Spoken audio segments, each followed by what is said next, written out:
ክብሮምና ሰኒ ሰክረው በሚመጡ ሰዓት እህቷ ስትደውል እህቴን አናግራት ብላ ለክብሮም ሰጥታው ነበረ። ክብሮም ደግሞ እንግዲህ ምስኪን አናግሯታል። እህቲቱን በጣም ተናዳለች ወይንም ደንግጣለች ሰኒ። ምክንያቱም እንዴት የእህቴን ጸባይ እያወቀ እንደዚህ ያደርገኛል? ለምን እኔ አናግራት ብለው ራሱ ለምን ተቀብሎኝ ስልኩን አናገራት? የእህቴን ጸባይ ያቃል ያለውን ነገር ብላ በጣም ተቀይመዋለች። እሷም ጠጥታ ስትወላገድ እንዳደረች ረስተዋለች። ጧት ስትነሳ ነበር እንግዲህ ጉሮሮዋን ሁሉ በጣም ብዙ ስታወራና ስትጮህ እንደነበር ያወቀችው ራሱ በቃ ጉሮሮዋን ጧት ሲያማት ነበረ።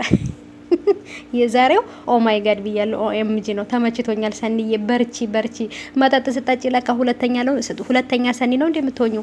ሰላም ሰላም፣ ውድ የተከበራችሁ የቻናሌ ተከታታዮች እንዴት ናችሁ? ከኔ ጋር ሁሉ ሰላም ነው። ሰላማችሁ ይብዛልኝ ባላችሁበት ውድ ቤተሰቦቼ።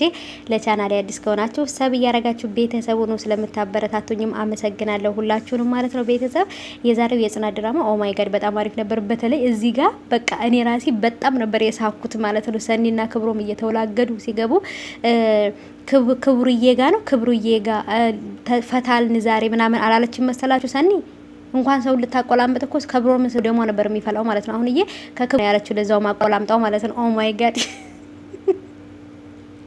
መጠጥ ስትጠጣ ሌላ ሰው እንደምትሆን ያወቅኩት አሁን ነው። ክብሮ ማን ነው ናሆም የራሱ አይምሮሽ በፊትም ለቆ ነበር። አሁን እንደውም ጭራሽ በቃ ሙሉ ለሙሉ አይምሮሽ ለቀቀ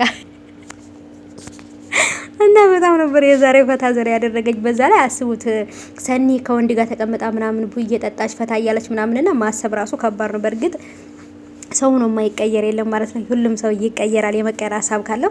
ሰኒም ደግሞ ከእህቷ ጋር እንግዲህ በጣም ከሰው ጋር ርቀው ሰውንም አይቀርቡም ነበረ። ምክንያቱም ሁሉም ሰው አንድ ስለሚመስላቸው ሰው ይጎዳናል ብለው ስለሚያስቡ ፍቅረኛም ሰው የሚባልም ነገር አይቀርቡም ነበር ማለት ነው።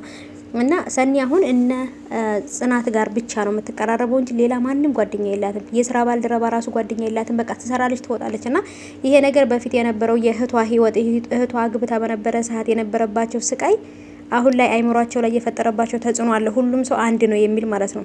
እና በጣም ከባድ ነው። ብቻ ግን አሁን ላይ ሰው ለመቅረብ በማሰቧ በጣም ደስ ብሎኛል ማለት ነው። ቤተሰቦቼ እንግዲህ ኪራና ጓደኛውም እያወሩ ነበረ ማለት ነው። ያለውን ነገር ቤተሰቦቹ እንደሞቱ ነግሮታል።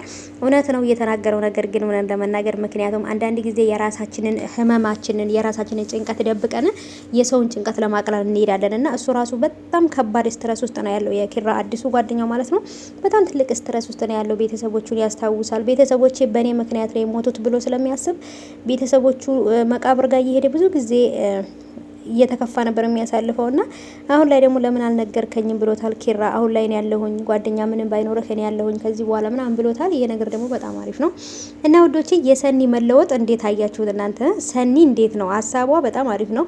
ግን ደግሞ አሁንም ቢሆን ሰውን በቀረብኩ ቁጥር ሰዎች ይጎዱኛል ብላ ነው የምታስበው። ግን ሰውን አለመቅረብ አንችልም፣ አለማመን አንችልም። ግን ደግሞ እምነታችንንና ውዴታችንን ቀረቤታችንን በልክ ካደረግነው ማንም ሰው ሳይጎዳን እኛም ሰውን ሳንጎዳ ተከባብረን ወይንም ደግሞ ልካችን ጠብቀን መኖር እንችላለን ብዬ አስባለሁ።